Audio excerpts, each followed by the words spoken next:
আজকে থেকে বহু বছর আগে, আমার কথাটা একটু শুনেন, বহু বছর আগে একটা ধর্মযাজক ছিল খ্রিস্টান। আমাদের ইয়াং জেনারেশনের সমস্যা কি, তারা সামনে একটা কিছু দেখলে দৌড় দিয়ে ওখানে যাওয়ার চেষ্টা করে। ওরা বুঝে না কিন্তু আসলে এটা আসলো কোত্থেকে, কে চালু করলো, কোত্থেকে আসলো, কি অবস্থা। ওটা 270 সাল কি 90 সালের কথা, অনেক আগের কথা। ওখানে একটা সেন্ট বলে এরা, যে সেন্ট মার্টিন আপনারা বলেন, এটাও একটা ধর্মযাজকের নামেই। আপনারা তো অনেকে জানেনও না যে সেন্ট মার্টিন দিবসও আছে। সেন্ট মার্টিনও কিন্তু দিবস আছে, প্রত্যেক ধর্মযাজকের নামে পশ্চিমারা দিবস তৈরি করছে। সেন্ট মার্টিন দিবস কবে জানেন আপনারা? 11 নভেম্বর। কত তারিখ? 11 নভেম্বর। তা ওটা আবার পালন করতে চায় না। বললাম যে বলতে চাই না, তা বলে ফেললাম। প্রত্যেক সেন্টের নামে ওরা এরকম করে একটা দিবস বানায়, ওদেরকে স্মরণীয় করে রাখার জন্য। কথা বুঝতে পারছেন? আমরা কি কখন আবু বকর দিবস বানিয়েছি? ওমর দিবস বানিয়েছে? ইসলামে বদর দিবস বলে কিছু আছে, উহুদ দিবস আছে, মক্কা বিজয়ের দিনও কি আমরা বিজয় দিবস পালন করি? ইসলামে আছে ঈদ উল ফিতর, ঈদ উল আজহা। কি আছে? ঈদ উল ফিতর, ঈদ উল আজহা আছে। আমাদের আশুরা আছে, মুহররম আছে, ওখানে ইবাদত আছে। তারপরে আমাদের আরাফার দিনে সওমের ব্যাপার আছে, জিলহজে হজের ব্যাপার আছে, রমাদানের ব্যাপার আছে, এইগুলো আছে। আমরা কি নির্দিষ্ট করে কোনো দিনকে শুভ অশুভ এরকম ফিক্স করি? এই দিনটা শুভ, এই দিনটা অশুভ? নাউজুবিল্লাহ, এগুলো তো শিরক। এগুলো কি? ওই সাইন্টের নাম ছিল ভ্যালেন্টাইন।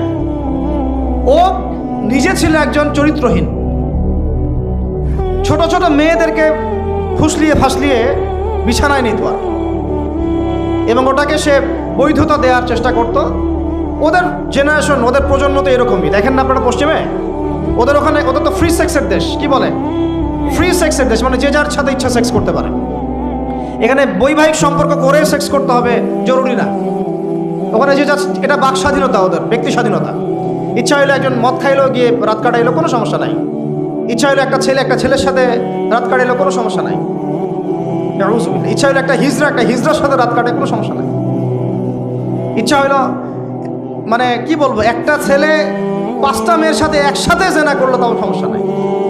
5টা ছেলে মিলে একটা মেয়ের সাথে জেনা করলে কোনো সমস্যা নাই। এইগুলো আরো ভিডিও করে করে করে করে ইন্ডাস্ট্রি বানাইছে এরা। ওই ইন্ডাস্ট্রির নাম দিয়েছে পর্ন ইন্ডাস্ট্রি। কি ইন্ডাস্ট্রি? Porn industry. এগুলো যেগুলো অনলাইনে দেখানো হয়, এগুলো কোনোটা বাস্তব না, রিয়েল না, এগুলো শুটিং করা। এগুলো কি জাস্ট যেমন নাটক সিনেমা আপনারা দেখেন শুটিং করা, এগুলো কি বাস্তব? স্ক্রিপ্ট লেখা হয়, 10টা ক্যামেরা থাকে, লাইট ক্যামেরা অ্যাকশন, তারপর শুটিং শুরু হয়। ঠিক পর্ন ইন্ডাস্ট্রিটা এরকম একটা ইন্ডাস্ট্রি, এটা কোনো রিয়েল কিছু না। ওইটা সারা দুনিয়ার মানুষকে এরকম নগ্নতা ছড়িয়ে দিয়ে ইন্টারনেটের মাধ্যমে প্রত্যেকটা দেশে দেশে পুরা দুনিয়া ছড়াই দিল। এই হলো এই সভ্যতা। ওই সভ্যতার এই ছিল সাইন্ট বলা হয়, মানে সেন্ট ধর্মযাজক। জেনা করতো, এর বৈধতা দেওয়ার চেষ্টা করতো। তো ওই সময়ে যে রাষ্ট্রপ্রধান ছিল, ওর নাম সম্ভবত ক্ল্যাডিয়াস না কি জানি হবে, আমার মনে নাই, অনেকদিন আগের পর। মেবি দ্বিতীয় ক্ল্যাডিয়াস হতে পারে, নামটা ভুলও হতে পারে, দেখে নিয়ে চেক করে। এ আবার ছিল একটু সৎ। এ দেখছে না, এগুলো তো চলবে না, এরকম ধর্মের নাম দিয়ে আপনি মেয়েদের সাথে এরকম করবেন, কি বলে, নষ্টামি করবেন, এগুলো চলবে না। ওকে ধরে জেলখানায় ঢুকাইছে। জেলখানায় ঢুকানোর পরে একজন কারারক্ষী আছে, ওই কারারক্ষীর মেয়ে আবার অন্ধ, আর এ সাইন্ট আবার চিকিৎসকও ছিল, সে আবার ট্রিটমেন্টও করতো, চিকিৎসকও ছিল। তো সে চিকিৎসা করে করে ওই মেয়েটার চোখ কিছুটা ভালো করে দেয়। পরে ওই মেয়ের সাথেও আবার জেনায় লিপ্ত হয়। এরপরে একে ফাঁসি দেওয়া হয়। এরও প্রায় 200 বছর পরে, 400 মনে হয় 90 সাল কি 93 সালের দিকে এসে ওই পরের জেনারেশনের কোনো এক রাজা, ওর নামও বলে গেছে, এগুলো মনে রাখতেও চাই না, আসলে মনে রাখার বিষয়ও নয়। সে এসে ওই দিবসটাকে চালু করলো, যে সে একটা খুব বড় মস্ত প্রেমিক ছিল, মহাপুরুষ ছিল, মহাপ্রেমিক ছিল, তাকে স্মরণ করে রাখা উচিত, স্মরণীয় করে রাখা উচিত। ওই সময় থেকে যে 14 ফেব্রুয়ারি ভ্যালেন্টাইন্স ডে চালু হয়েছে। এরপরে ইউরোপের মধ্যে, শোনেন, ইউরোপের মধ্যে কয়েকটা দেশ ছাড়া কেউই এটাকে গ্রহণ করে নাই। ইতালিতে এই ঘটনাটা ঘটছে, স্বয়ং ফ্রান্সও এটা অনেক সময় গ্রহণ করে নাই। ফ্রান্সে 1779 সালের দিকে, 1779 সালের দিকে ফ্রান্স সরকার এটাকে নিষিদ্ধ করছিল। ওরাই মানে নাই, অস্ট্রিয়া হাঙ্গেরি মানে নাই, জার্মানি মানে নাই। এরা বলছে এইসব নষ্টামি আবার দিবস পালন করার কি আছে। ওরা কিন্তু মুসলিম ছিল না, অমুসলিম, তারাই মানে নাই। তারপরে মধ্যপ্রাচ্যের অনেক কান্ট্রি তো মানেই নাই, পাকিস্তানও মানে নাই, ইন্দোনেশিয়াও এটা হারাম ব্যান করছে, অনেক কান্ট্রি এটাকে ব্যান করে দিচ্ছে। শুধু দুইটা কান্ট্রির কথা বলবো। কয়টা বলেন? দুইটা কান্ট্রি। একটা নাম ব্রিটেন, ওই যে আপনারা লন্ডন যেতে যান যেখানে, আরেকটা নাম হচ্ছে আমেরিকা। শুধুমাত্র ব্রিটেনই প্রতি বছর প্রায় 100 কোটি পাউন্ড খরচ করে এই দিবসটাকে জিয়ে রাখার জন্য এবং সারা বিশ্বটাকে ছড়ায় দেওয়ার জন্য। আর কত শুনবেন, এগুলো বলতে থাকলে এগুলো নিয়েই রাত পার করা যায়। মূল কথাটা হচ্ছে এটা আসলো পশ্চিমা সভ্যতা থেকে, কিন্তু পশ্চিমা সভ্যতার অনেক বড় বড় রাষ্ট্রটা গ্রহণ করে নাই, গ্রহণ করে নিয়েছে তোমরা যুবক ছেলেরা, যুবতী মেয়েরা গ্রহণ করলা, তোমরা যারা মুসলিম কান্ট্রির ছেলে মেয়েরা গ্রহণ করলা, তোমরা যারা আল্লাহ তোমাদেরকে মুসলিম পরিবারে জন্ম নেওয়ার তৌফিক দিয়েছিলেন গ্রহণ করলো কারা? যারা উম্মতে মুহাম্মাদি বলে দাবি করে। চিন্তা করা যায়। আর বাংলাদেশে সুবহানাল্লাহ, বাংলাদেশে এটা কিন্তু ছিল না 1993 সালের আগ পর্যন্ত। এটা ছিল না। কত সাল বলেন? 1993 সালের আগ পর্যন্ত বাংলাদেশে এটা চালু হয় নাই। আপনারা হিস্ট্রি ঘাটেন, পড়েন যে কবে থেকে এটা শুরু হলো। 1993 সালে ওই সময় একটা পত্রিকা ছিল, সম্ভবত তার নাম জয় জয় দিন, নাম শুনছেন? ওর একটা সম্পাদক ছিল, তার নাম হচ্ছে শফিক রহমান। কি রহমান? অনলাইনে ঘাটেন, দেখেন পাবেন। এ লন্ডনে থাকতো, ওখানে পড়াশোনা করছে, ওখানকার কৃষ্টি কালচার শিখে এসে 1993 সালে প্রথম বাংলাদেশের মাটিতে এইভাবে ঢাকঢোল পিটায় এই বিশ্ব ভালোবাসা দিবস চালু করা হয়, যার মধ্য দিয়ে এই কাজগুলো এখন হচ্ছে। কত সালে? 1993। এই যে ইয়াং জেনারেশন কেউই জানে না, এগুলা ছুটতেছে, একটার পিছনে ছুটতেছে। আমাদের ইয়াংদের মূল প্রবলেম এটা, একটা সামনে কিছু দেখলেই দৌড় দেওয়া শুরু করো। আর দাঁড়াও রে ভাই, দেখো এটা কার, কোত্থেকে আসছে, এর সাথে আমাদের কোনো সম্পর্ক আছে কিনা, এটা আমাদের সংস্কৃতি কিনা, এটা করলে আল্লাহ আবার আমাকে ধরবে কিনা, রাসূল আবার আমার উপর রাগ হবে কিনা কিয়ামতের মাঠে, আমার আমল নামে আবার গোনা জন্মাবে কিনা, এগুলো হিসাব আমি কেমন করে দিব, এই চিন্তা করতে হবে না? তুমি তো ভাই মুসলিম পরিবারের যুবক, মুসলিম পরিবারের যুবতী, তোমাদের দ্বারা তো এটা আশা করা যায় না। অন্যরা করুক, সেটা না হয় আলাদা বিষয়, আমরা ওগুলো দেখতেও চাই না কে কি করে। 1993-তে এটা বাংলাদেশে আসে, আবার বাংলাদেশে আবার ডাবল জাহেলিয়াত আসছে। কিরকম? যেটা আবার অন্য কান্ট্রিতে আসে নাই। বাংলাদেশে এই দিনে আবার আরও একটা দিবস একসাথে, ওটার নাম পহেলা ফাল্গুন। কি নাম বলেন? এই দুইটা মিলে এখন উদযাপন হবে কালকে থেকে। তো এই উদযাপন করতে আপনাদের সাগর পারে সব ভিড় জমায় ফেলছে, হোটেল সব বুকড, 3 গুণ 4 গুণ ভাড়া। মাশাআল্লাহ, আপনারাও তো যারা হোটেল মালিক আছেন এই সুযোগ লুফে নিচ্ছেন। হ্যাঁ, ব্যবসা বেশি হবে, তারপরে খাওয়া দাওয়ার হোটেলের প্রাইস বেশি হবে। শোনেন, একটা হারামকে কেন্দ্র করে যা কিছু অর্জন করবেন সব হারাম। একটা হারামকে কেন্দ্র করে যা কিছু অর্জন করবেন আপনি, সবই হারাম। বরং এখন আপনার বলা উচিত ছিল, ইমানদার হলে আমার হোটেল আজকে বন্ধ, আমি এই দিবস উপলক্ষে ভাড়া দিই না। সাগরের সামনে তারা এগুলো করতেছে, সাগরের এক একটা ঢেউ এটা সাক্ষী থাকতেছে। এই সাগরের এক একটা ঢেউ, যে ঢেউ আল্লাহর হুকুমে আসে, আল্লাহর হুকুমে চলে। আপনি ইমানদার মানুষ, আল্লাহর বান্দা, আল্লাহর মুমিন বান্দা, আপনার জন্য আল্লাহ সাগরের তলদেশে অসংখ্য নিয়ামত রিজিক দিয়ে দিয়েছেন, আমাদের জন্য দিয়েছেন, ওকে আমাদের অনুগত করে দিয়েছেন। দাঁড়ান আপনি তার সামনে, ও বিনয়ের সাথে আপনার পা ধুয়ে দিবে। সাগর বিনয়ের সাথে আপনার কি করবে? পা ধুয়ে দিবে। আর এই সাগরকে আল্লাহ যদি কোনোদিন বলেন এইখানে এরকম এই অশ্লীলতা হয়েছে, বেহায়াপনা হয়েছে, জেনা হয়েছে, ব্যভিচার হয়েছে, সমকামিতা হয়েছে, এই সাগর তুমি এই সমস্ত এলাকাবাসীকে ধ্বংস করো, কি করবেন সেদিন? ঠেকাতে পারবেন? আমি কারোকে সন্তুষ্ট করার জন্য কথা বলছি না, আর কারো অসন্তুষ্টির পরও আমি করছি না। যেটা হক সেটা আমাকে বলতে হবে, কারণ যদি আমি না বলি ওই গজব আসলে আমি সত্য ধ্বংস হয়ে যাব। আল্লাহ পাক চাইলে একদিনের মধ্যে এমন সুনামি দিতে পারেন, পুরা কক্সবাজার কেন বাংলাদেশ পানির তলে চলে যেতে পারে। এই জায়গাকে বেছে নিছে এই জেনা দিবস পালন করার জন্য। চিন্তা করেন কার ক্যারেক্টার, কার আদর্শ এটা ফলো করতেছে। আল্লাহ পাক কোরআনে বলেছেন, লাকাদ কানা লাকুম ফি রাসূলিল্লাহি উসওয়াতুন হাসানা, তোমাদের মধ্যে আল্লাহর নবী মুহাম্মদ সাল্লাল্লাহু আলাইহি ওয়াসাল্লামের মধ্যেই আছে সর্বোত্তম আদর্শ। আর এই দিবস পালনের মধ্য দিয়ে আপনারা ওই সেন্ট ভ্যালেন্টাইন্স ওর আদর্শ ফলো করতেছেন। নাউযুবিল্লাহ। হাদিসে নবীজি বলছেন, আল মারউ মা'a মান আহাব, যে যাকে ভালোবাসবে। অন্য হাদিসে আসছে যে কম যার সাদৃশ্য অনুসরণ করবে তার সাথেই তার হাসর হবে। তাহলে আপনারা তার সাথে হাসরের প্রিপারেশন নিতে থাকেন। কার সাথে হাসর করতে চান? চিন্তা করা যায়। আনাস রাদিয়াল্লাহু আনহু বলতেন যে আমি আল্লাহর নবীকে ভালোবাসি, আমি আবু বকরকে ভালোবাসি, আমি ওমরকে ভালোবাসি রাদিয়াল্লাহু আনহুম আজমাইন, যদিও আমার আমল তাদের মতো নয়, তারপরে আমি আশা করি এই ভালোবাসার খাতিরে আল্লাহ তাদের সাথে আমাকে হাসর করাবেন। চিন্তা করা যায়।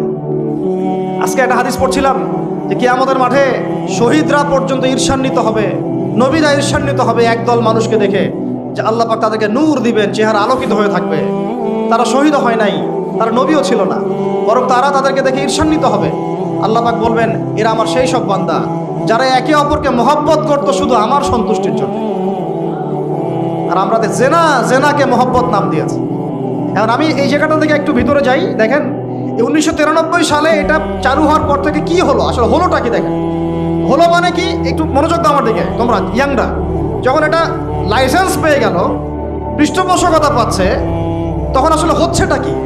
একটা জিনিস লাইসেন্স ছিল না, পৃষ্ঠপোষকতা ছিল না, মানুষ অল্প কিছু মানুষ করতো, সেটা আলাদা বিষয়। আর যখন একটা বিষয় মানে আপনি ঢাকঢোল পিটায় উদযাপন করতেছেন, তখন এটা একটা কি পেয়ে যায়, একটা আনুষ্ঠানিকতা পেয়ে যায়, একটা লিগালাইজড হয়ে যায় জিনিসটা। মনে হয় যে ওটাই মনে হয় করণীয়, ওটা যারা করছে না ওরাই মনে হয় ব্যাকডেটেড, এমন হয়ে যায় বিষয়টা। হলো কি তারপরে হলো ছেলে মেয়েদের ফ্রি একটা মিক্সিং শুরু হয়ে গেল। ছেলে মেয়ে মানে আল্লাহ পাক যে বলেছেন যে তোমরা দৃষ্টি নিচু করো, এটা যে কোরআনে আছে যে একটা গায়রে মাহরামের দিকে চোখ পড়লে যদি খারাপ চিন্তা চলে আসে চোখটা কি করো, নিচু করো, ছেলে হোক মেয়ে হোক। এই আয়াত কোরআনেই পড়ে থাকলো। চক্ষু নিচু করো তো দূরের কথা, চোখে চোখ রেখে এখন কিস করতেছে মনে করেন বিষয়টা, তাই না? কথা কি বুঝতে পারেন? আল্লাহ পাক কোরআনে বলছেন, আমি শর্ট করে বলতেছি যেটা আপনাদের টাইমটাও মানে একটা ফ্যাক্ট, আপনার বাসায় গিয়ে পড়ে দেখবেন। আল্লাহ পাক কোরআনে বলেছেন ওয়ালা তাকরাবা হাযিহিশ শাজারা। একটু বোঝার চেষ্টা করেন। এই কথাটা আল্লাহ পাক বলেছেন আমাদের পিতা এবং মাতাকে, আদম আলাইহিস সালাম এবং হাওয়া আলাইহিস সালামকে। দেখো তোমরা জান্নাতের সব জায়গায় ঘোরো, খাও, কোনো সমস্যা নাই। ওয়ালা তাকরাবা হাযিহিশ শাজারা। এই গাছে উঠবা না, কথাটা এমন না। এই গাছের পাতা ধরবা না, কথাটা এমন না। এই গাছের ফল টান দিও না, কথাটা এমন না। এই গাছের ছায়ায় বসিও না, কথাটা এমন না। আল্লাহ পাক বলছেন ওয়ালা তাকরাবা, এই গাছের কাছেও, আরো জোরে বলেন, এই গাছের কাছেও যেও না। ফল খাওয়া তো দূরের কথা, গাছে উঠা তো দূরের কথা, গাছের নিচে বসা তো দূরের কথা, কাছেও সেম কথা আল্লাহ পাক সূরা বনী ইসরাঈলের মধ্যে বলছেন ওয়ালা তাকরাবুজ জিনা, তোমরা জিনার কাছেও।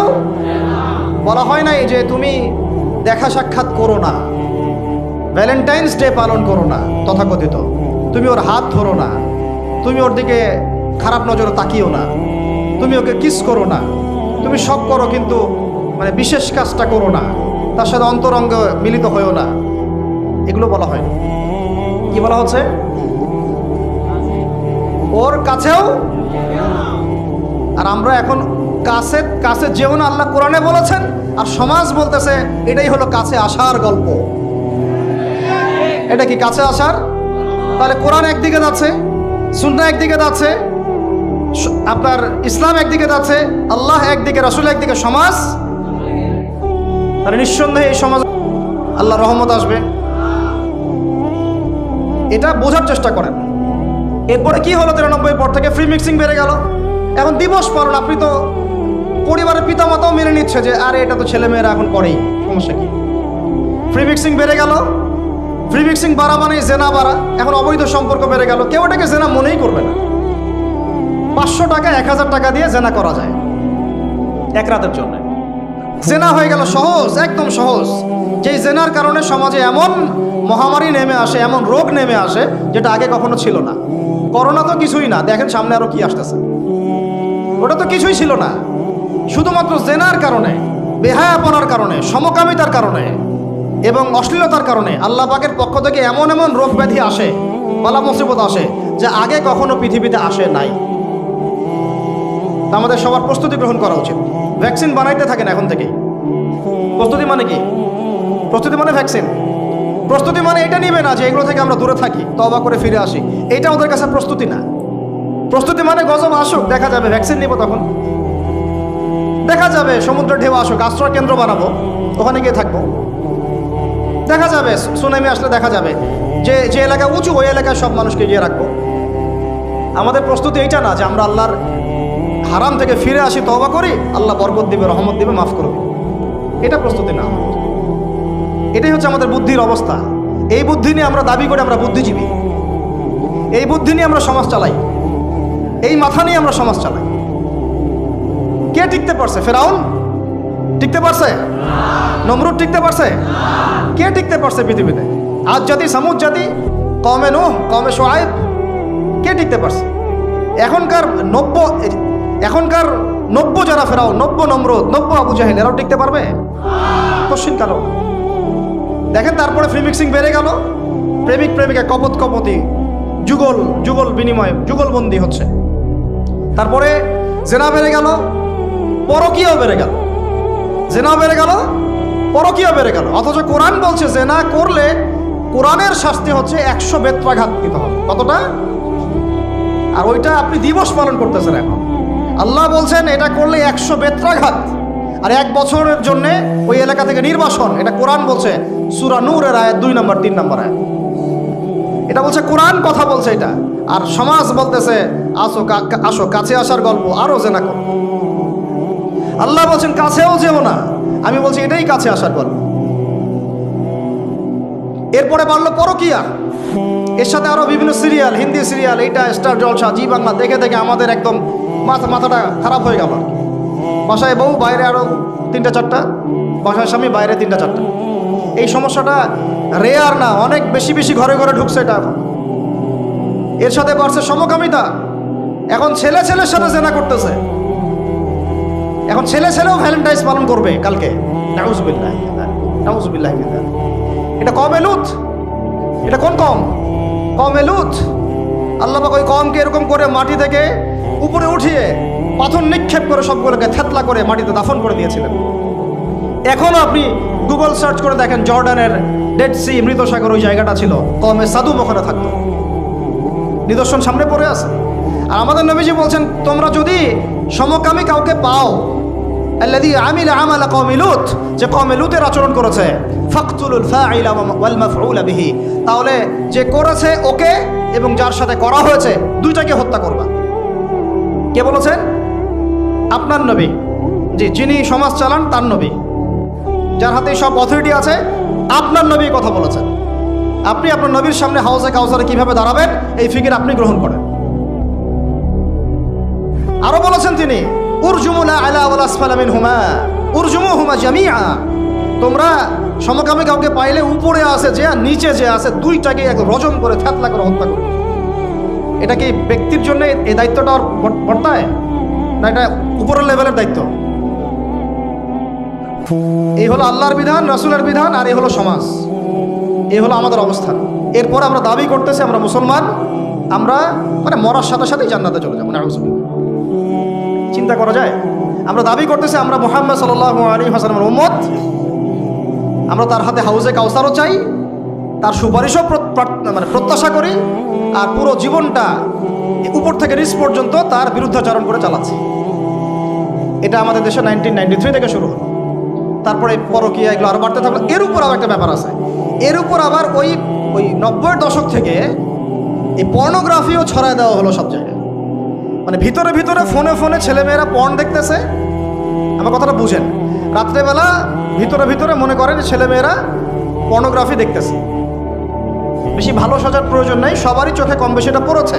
যারা অনলাইনে ঢুকেছেন জীবনে একবার হলেও তার চোখে পড়বে। এটা অনলাইনে ফিতনা, তাই না? পর্নোগ্রাফিও দেখতেছে। এদিকে পর্নোগ্রাফি দেখার মধ্য দিয়ে কি হয়, মানুষ পশু হয়ে যায়। একটা মানুষ যখন পর্নোগ্রাফিতে আসক্ত হয়, ওটা ছাড়া সে চলতে পারতেছে না। ওর সামনে আপনি 5 বছর 6 বছর একটা মেয়েকেও যদি দেন, ওকে ধর্ষণ করে রেখে দেবে। দেখেন, হ্যাঁ, কেন ধর্ষণ করলো 5 বছরের মেয়েটাকে? এটা কি সম্ভব? 5 বছর একটা মেয়ের সাথে কি মানে সেক্সুয়াল কোনো সম্পর্ক সম্ভব? ও কিভাবে করতে পারলো? বিকজ পর্ন দেখে দেখে ওটা মাথাটাও নষ্ট হয়ে গেছে।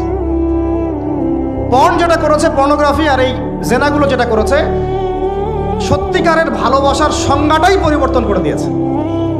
সত্যিকারের ভালোবাসা মানে হচ্ছে দায়িত্ব, রেসপন্সিবিলিটি, বিশ্বাস, ভালোবাসার মানুষ ভালো থাকে এটা চাওয়া, তার উপর আমার জিম্মেদারি আছে, তাকে ভালো রাখা। ভালোবাসা মানে কি? স্বার্থ ত্যাগ করে তার স্বার্থ দেখা, তাই না? সম্মান। ভালোবাসার ডেফিনেশন কি? ভালোবাসা মানে কি? আমি আমার ওয়াইফকে ভালোবাসি, তার মানে কি আমি তার ইজ্জতের জিম্মাদার, তার দিকে চোখ তুলে কেউ খারাপ চোখে তাকাতে পারবে না। ভালোবাসি আমি তাকে, সে আমার, আমি তাকে অন্যের সামনে শো করতে পারবো না, সে আমার। ভালোবাসা মানে আমি তাকে বিশ্বাস করি, আমি তাকে কি করি? বিশ্বাস করি, তার প্রতি আমার আত্মবিশ্বাস আছে, কনফিডেন্স আছে। ভালোবাসা মানে আমি তাকে সম্মান করি, আমি তার সম্মান বুঝবো। তো পর্ন আর জেনা যেটা করলো, ভালোবাসার সংজ্ঞাটাই পরিবর্তন করে দিল। এরা ভালোবাসার সংজ্ঞা দিল, ভালোবাসা মানে হলো যৌনতা। ভালোবাসা মানে জাস্ট সেক্সুয়াল রিলেশনশিপ, আর কিচ্ছু না। এরা যদি একে অপরকে সত্যি ভালোবেসে থাকে, তাহলে আগামীকাল এদেরকে বলেন যে জেনা মুক্তভাবে বিয়ে করে ফেলো দেখি, এদের মধ্যে 80% এটা করবে না। কারণ তাহলে ভালো ভালো যদি এতই বাসো, তা হাতটা ধরিও না তুমি। আল্লাহ পাক হাত ধরতে নিষেধ করছেন। তুমি পরিবারের মাধ্যমে প্রস্তাব পাঠাও, মোহর ফিক্স করো, করে বিয়ে করো।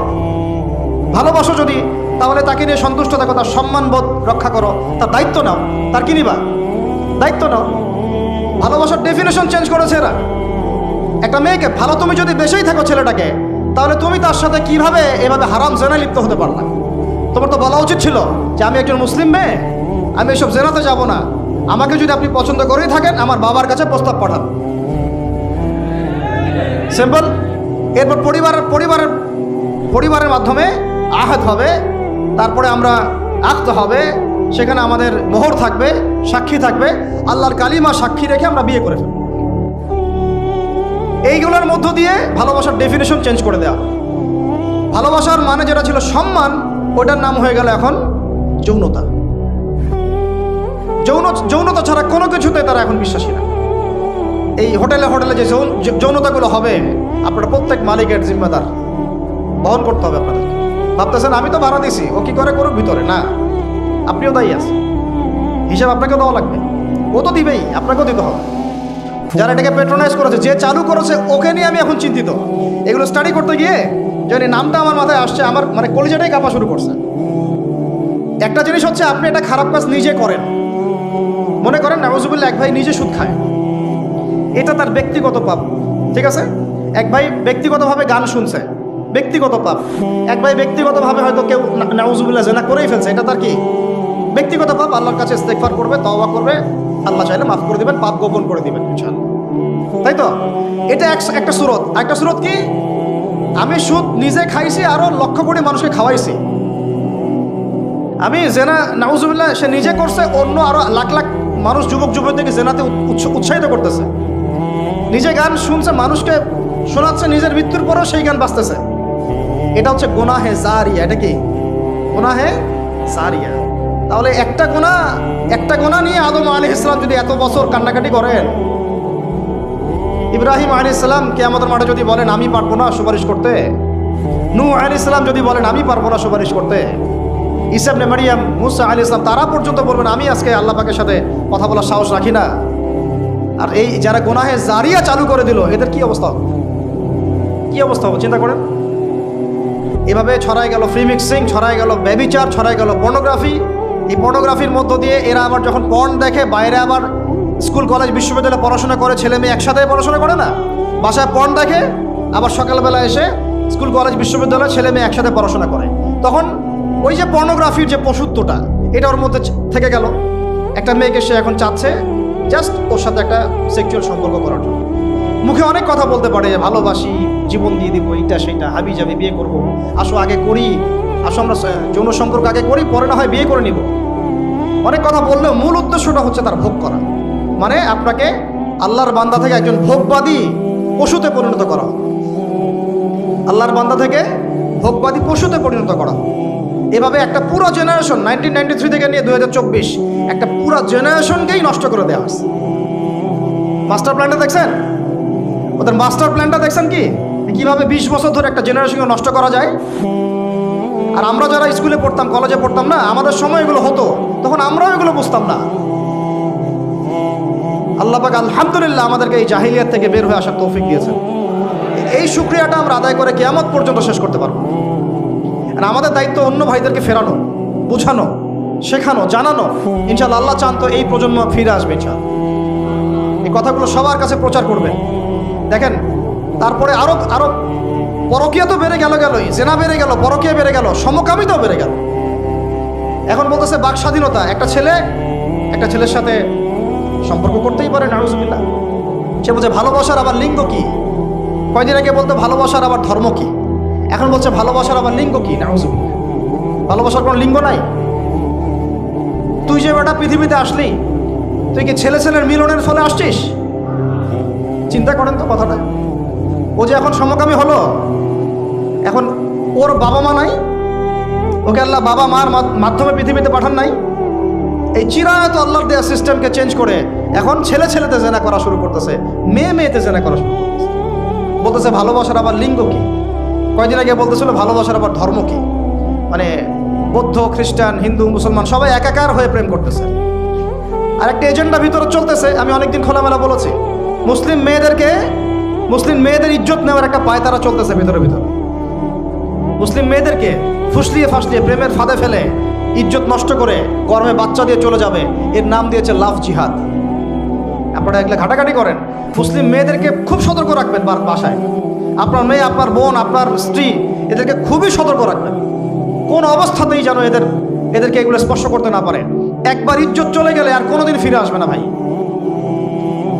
আরও তো কি বলতে গেলে তো এগুলো বললে শেষ করা যাচ্ছে না। এরপরে আবার আসছে এখন নতুন ফিতনা কি, যে না ভাই আমি মনে মনে ছেলে না, আমি মনে মনে আবার মেয়ে। না বাইরে ছেলে, মনে মনে আবার মেয়ে। এরা আবার এখন কি করতেছে দেখতেই তো পারতেছেন কি হচ্ছে। এভাবে আরো একটা 10 বছর মেয়াদী পরিকল্পনা গ্রহণ করছে, 10 বছরে যেন বাংলাদেশে এদের সংখ্যা আরো বেড়ে যায়। 10 বছর, এই যে বললাম 1993 আগে যেমন জেনার হারটা একটু কম ছিল, কিছুটা হলেও কম ছিল, যতদিন থেকে এইসব দিবস পালন করা শুরু হলো জেনা বেড়ে গেল। ওই যে 20 বছর 25 বছরে এই জায়গায় আসলো। এখন যদি এইভাবে সমকামিতা, ট্রান্সজেন্ডার চলতে থাকে, আগামী 20 বছর পর কোন জেনারেশন আসবে আল্লাহ ভালো জানে। আর তখন এই বাংলাদেশের উপর কোন গজব আসতে পারে আল্লাহ পাক ভালো জানে। আল্লাহর গজব চলে আসলে কোনো ন্যাটো আর কোনো জাতিসংঘ আর কোনো পশ্চিমা সভ্যতা আর কোনো মিত্র রাষ্ট্র কেউই বাঁচাতে পারবে না, কেউ না। এই সহজ কথাটা আমরা বুঝতে চেষ্টা করতেছি না। আল্লাহ পাক আমাদেরকে তওবা করে ফিরে আসার তৌফিক দান করেন। এইগুলো চলতেছে। অথচ সবচেয়ে বেশি ভালোবাসেন, মহব্বত করেন আমাদেরকে আমাদের রব। কে ভালোবাসে আমাদেরকে? আল্লাহ ছাড়া আসলে ভালোটা বাসেই বাকে। আমরা যে পবিত্র সম্পর্কের কথাও বললাম, এই যে স্বামী স্ত্রীর সম্পর্ক, স্বামী স্ত্রীর মধ্যে মহব্বত, পবিত্র সম্পর্ক, এটা হালাল, বৈধ। আল্লাহ পাক বৈধতা দিয়েছেন, কারণ আমাদের প্রবৃত্তির চাহিদা আছে। এই চাহিদা পূরণের জন্য আল্লাহ পাক আমাদেরকে হালালভাবে বিয়ে করতে বলেছেন। সমাজ বিয়েটাকে কঠিন করে ফেললো আর জেনাটাকে সহজ করে ফেললো। বিয়ে কঠিন হয়ে গেল, এরা এখন বিয়ে করতে পারবে না চাইলে। 21 বছর না 20 বছর বয়স হলে সে বিয়ে করতে পারবে না। 20 বছর একটা ছেলে আগামীকাল এই তথাকথিত ভালোবাসা দিবস পালন করতে পারবে, জেনা করতে পারবে। কেউ বলার কিছু নাই, কেউ বলার নাই, কেউ দেখার নাই। চলছে, মানে এভাবেই চলছে। সমুদ্রের পানিতে ভেসে গেছি আমরা। একটা মেয়ের বয়স 17 বছর, সে কালকে জেনা করবে। অগণিত মেয়ে কালকে 17 বছরের মেয়ে জেনা করতে পারে, আল্লাহ হেফাজত করুন। কিন্তু এ এখন বিয়ে করতে পারবে না। বিয়ে করতে গেলে সমস্যা। তাহলে চিন্তা করেন, পয়সার এক পিঠ যদি আপনি দেখান, অপর পিঠ দেখতে হবে। এক পিঠে যদি এই সমস্যা হয়, অপর পিঠে কি পড়তে সেটা দেখতে হবে, আমাকে বুঝতে হবে। বিয়ে কঠিন হয়ে গেল, জেনা সহজ হয়ে গেল। আবার বাসায় ধরেন একটা পুরুষের সামর্থ্য আছে, চাহিদাও বেশি, সামর্থ্য আছে অনেক, চাহিদাও বেশি। সমাজে বিধবা মেয়ে পড়ে আছে, তালাকপ্রাপ্ত মেয়ে পড়ে আছে, এতিম মেয়ে পড়ে আছে, বিয়ে করার মানুষ নাই। এখন সমাজে যদি কোনো সৎ পুরুষ একাধিক বিয়ে করে, তাকে সমাজে বাঁকা চোখে দেখা হবে। কিন্তু এই পুরুষে যদি বিয়ে না করে বাইরে আরো 10টা মেয়ের সাথে অকাম কুকাম করে, তাকে কিচ্ছু বলা হবে না। বলেছি আমি, কোরআন একদিকে, সুন্নত একদিকে, ইসলাম একদিকে, সমাজ, এই সমাজের তাকদির খারাপ। এভাবেই নবী সাল্লাল্লাহু আলাইহি ওয়াসাল্লাম পেরেশান ছিলেন কিভাবে সমাজের মানুষকে ফেরানো যায়। আজকে আমরাও পেরেশান। আল্লাহ পাক সবার আগে আমাকে ইসলাহ দান করেন, আমার পরিবারকে দান করেন, আমাদের প্রত্যেক দিনই ভাই বোনকে দান করেন এবং ইস্তেকামাত দান করেন। আল্লাহুম্মা সাব্বিতনা ওয়াজআলনা হাদিয়ান ওয়া মাহদিয়া, আমিন ইয়া রাব্বাল আলামিন। তো এখন কথা হচ্ছে, এগুলো চলছে আমাদের চোখের সামনেই। কিন্তু দেখেন প্রিয় ভাইয়েরা, আল্লাহ পাক শাস্তি বলেছেন 100 বেত্রাঘাত।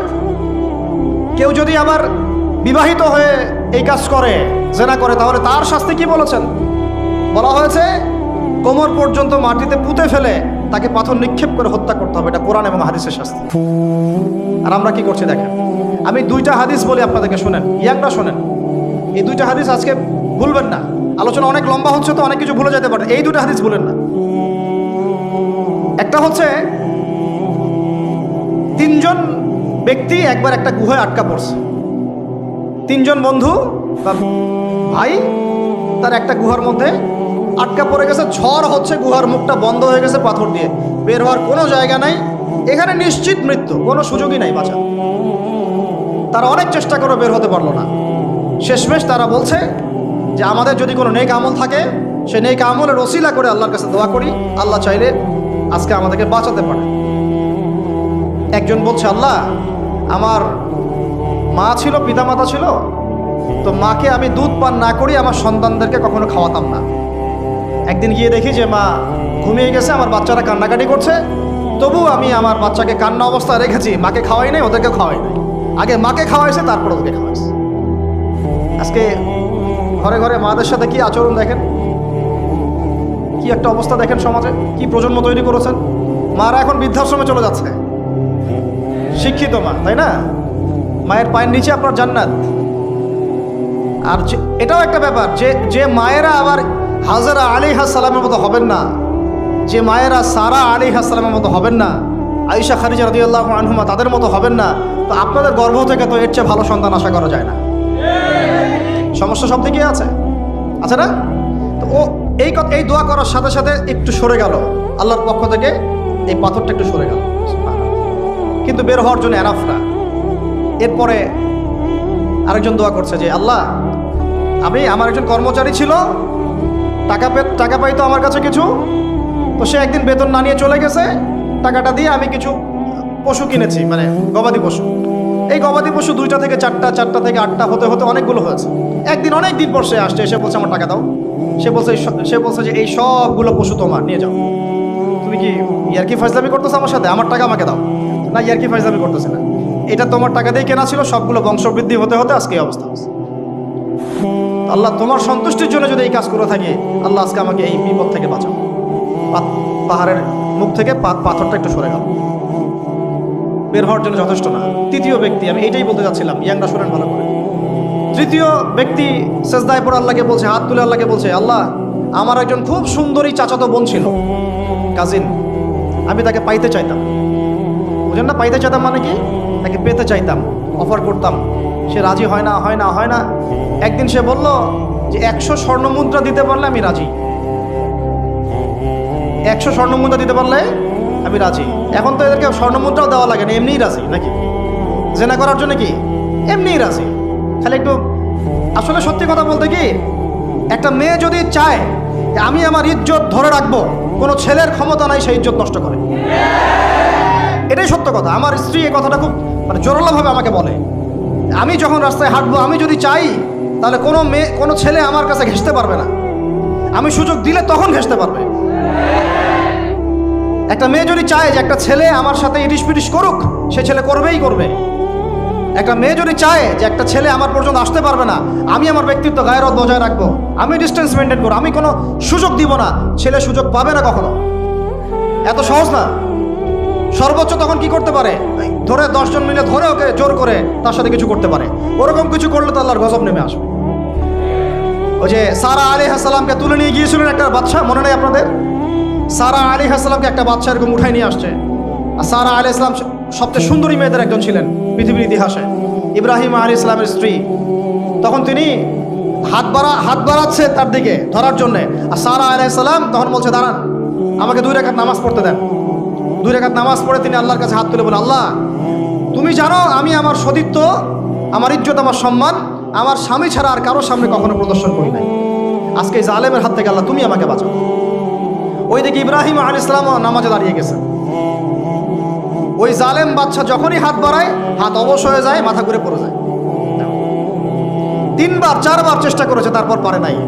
শেষে বলেছে, তোমরা আমার কাছে কাকে নিয়ে আসছো, নিয়ে যাও যে আমার সামনে থেকে। পরে উল্টা হাজরা আলাইহিস সালামকে হাদিয়া সহ দিয়ে পাঠিয়ে দিচ্ছে। একটা মেয়ে চাইলে তার ইজ্জত সম্মান এভাবে রক্ষা করতে পারে। তোমরা জেনায় ছেলেরা লিপ্ত করেছে কারণ তোমরা চেয়েছো বলেই করতে পারছো। তুমি ফিতনা না ছড়াতা, তুমি বেহায়ের মতো বাইরে বের না হতা, তুমি তোমার চুল খোলা না রাখতা, তুমি তোমার পোশাক ঠিক রাখতা, তোমার কথা ঠিক রাখতা, তোমার কথার মধ্যে মানে শক্তি রাখতা, মিষ্টি মিষ্টি প্রলোভন দিতা না, বাইকের পেছনে বসতা না, চটপটি ফুচকা খাইতা না, এখানে ওখানে আড্ডা মারতা না, কোনো ছেলে তোমার কাছে আসতে পারতো না। তোমরা এই কাজ করেছো, ছেলে আসতে পেরেছে। আপনারা তো কিছু হইলে ছেলেদেরকেই দোষ দেন। ছেলেরা তো এমনি আকর্ষিত হবেই। আমি একজন ছেলে হিসেবে বলতেছি এটা না তো বিষয়টা। একটা ছেলের ফিতরত এটা যে তার কাছে সবচেয়ে সুন্দর মনে হবে একটা মেয়েকে। এটা একটা ছেলের ফিতরত, স্বভাব ধর্ম, এটা চুম্বকের মতো আকর্ষণ করবে। আর এর উপর যখন আপনি এটাকে ফ্রি অ্যাক্সেস করে দিবেন, লাইসেন্স করে দিবেন, বেপর্দায় বের হবে, গায়ের জামা কাপড়ও ঠিক নাই, হ্যাঁ, তারপর কথাবার্তা মিষ্টি মিষ্টি প্রলোভিত টানতেছে, সিডিউস করতেছে, তখন তো একটা ছেলে মানে মিসগাইডেড হইতেই পারে, স্বাভাবিক। ছেলেরও দোষ আছে, কিন্তু অবশ্যই এখানে মেয়েরও দোষ আছে। আমরা তো অনেক সময় ঢাকা শহরে দেখি রাত 10টা 12টা বাজতেছে, আমরা মাহফিল করে যাচ্ছি, কোনোদিন বাসায় ফিরতে 1টা 2টা 3টাও বাজে, রাত 3টার সময় ছেলে মেয়ে বাইকে করে ঘুরতেছে ঢাকা শহরে। ওই মেয়েটার কি বাসায় বাবা নাই, ভাই নাই, কোনো স্বামী বা কেউ নাই, মাহারাম কেউ নাই? তো আমরা সুযোগ দিচ্ছি বলেই তো আমাদের ঘর পর্যন্ত ঢুকতে পারছে। সবার আগে মেয়েদেরকে শক্ত হইতে হবে। আর মেয়ের বাবা যারা, আমি তো নিজেও মেয়ের বাবা, আমরা বাচ্চাদের সাথে সময় কাটাই আর ভাবি যা কি যে হবে ভবিষ্যতে আল্লাহ ভালো জানে। কিভাবে মেয়েকে মানুষ করব, কিভাবে সতীত্ব রক্ষা করবে আমাদের মেয়েরা। যা চলতেছে অনেক মাদ্রাসার মেয়ে পর্যন্ত নষ্ট হয়ে গেছে। আপনারা জানেন না তো, আমরা জানি কথা। মাদ্রাসায় পড়ুয়া বহু মেয়ে নষ্ট হয়ে গেছে। যতদিন পর্যন্ত এদের হাতে মোবাইল ফোন ছিল না, ইজ্জত ঠিক ছিল। মোবাইল ফোনটা যখনই ঢুকেছে ইজ্জত নষ্ট হয়ে গেছে বহু মেয়ের। আমি এরকম জানি, বলতে চাচ্ছি না। যাই হোক, ওই জায়গায় আসেন, ওই ছেলেটা তখন 100 স্বর্ণমুদ্রা অর্জন করেছে, কষ্ট করে আর্ন করেছে। যে আপনাদেরকে বলে যে নিজের পায়ে দাঁড়াও, তারপরে তোমার সাথে রাজি। সে অনেক কষ্ট করে 100 স্বর্ণমুদ্রা অর্জন করে মেয়ের কাছে গিয়েছে, চাচাতো বোনকে বলেছে যে স্বর্ণমুদ্রা নাও, এখন বলো তুমি রাজি না। সে মেয়ে বলছে হ্যাঁ ঠিক আছে। তো এখন দুজনের মধ্যে যা হওয়ার তাই হচ্ছে, অ্যাডাল্ট আপনারা সবাই বুঝেন। কিন্তু এখন মূল যে কাজটা, স্বামী স্ত্রীর যে মূল মিলন, এই মিলনটা করার জন্যে সেই ছেলেটা বসছে। হাদিসের মধ্যে আসছে এভাবে, 2 পায়ের মাঝখানে বসে পড়ছে ছেলেটা, এখনই জাস্ট শুরু করবে। তখন ওই মেয়েটা বলে উঠছে যে হে আল্লাহর বান্দা, আল্লাহকে ভয় করো, আমি আমার সতীত্ব কখনো নষ্ট করি নাই, তুমি আল্লাহকে ভয় করো। এই কথাটা যখনই বলছে তখন ওই ছেলের মনের মধ্যে এমনভাবে একটা রিয়াকশন জন্ম নিয়েছে, আল্লাহর পক্ষ থেকে এমন একটা নূর আর হেদায়েত চলে আসছে, ওই অবস্থা থেকে ছেলেটা উঠে চলে গেছে এবং স্বর্ণমুদ্রাও দিয়ে দিচ্ছে, যে স্বর্ণমুদ্রাও আমার দরকার নেই, যা। এবার সেই গুহার মধ্যে বন্দি অবস্থায় আল্লাহর কাছে হাত তুলে দোয়া করতেছে, আল্লাহ তুমি যদি জানো ওই কাজটা আমি তোমার সন্তুষ্টির জন্য করেছিলাম, আজকে আমাকে এই সাক্ষাৎ এই মৌতের হাত থেকে বাঁচাও। সাথে সাথে এই পাহাড় পাথর সরে গেছে। এই হাদিসটা আমি এই কারণে বললাম, যদি আমি জেনা থেকে বেঁচে থাকতে পারি, ইনশাআল্লাহ তাআলা আল্লাহ পাক সাক্ষাৎ মৃত্যুর মতো এই আযাব থেকেও, বিপদ থেকেও আল্লাহ বাঁচাতে পারে। এটা একটা হাদিস, সবাই মনে রাখবেন। দ্বিতীয় একটা বলি, এটা আমাদের সব বিবাহিতদের জন্য। আজকে তো বিবাহিতরাও অভাব নাই। আর আমি আশ্চর্য হয়ে যাই যে বিবাহিত একটা ছেলে, বিবাহিত একটা পুরুষ তার স্ত্রীকে এভাবে বেহায়ার মতো কিভাবে সবার সামনে শো করতে পারে। বিয়ে আপনি করলেন, মোহর আপনি দিলেন, সম্পদ আপনার, তার সতীত্ব আপনার, তার সম্ভ্রম আপনার, আপনি নিজে কেন ওকে এভাবে সবার সামনে উত্থাপন করতেছেন? টিকিট আপনি কাটলেন, সিনেমা সবাই দেখবে, ব্যাপারটা এরকম। কি অবস্থা! আবার কোন কোন ঘরে দেখা যায় স্বামীরা কন্ট্রোল করতে চাচ্ছে, কিন্তু মেয়ে ওই স্ত্রী কন্ট্রোলে থাকতে চায় না।